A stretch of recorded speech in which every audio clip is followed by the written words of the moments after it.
ตัวนี้ดีเลยแต่ตัวนี้ช็อตนี้ที่ยอดเลย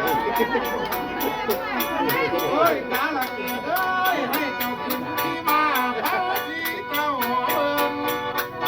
โอ้ยขึ้นที่มามานี่ตาแก้วก่อนเจ้า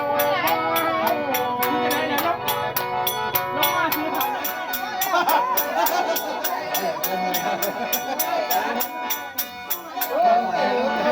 ยต้นต่อสองหน่วยหัวต้นต่อบ้องก้องกระสองเมืองปองปอ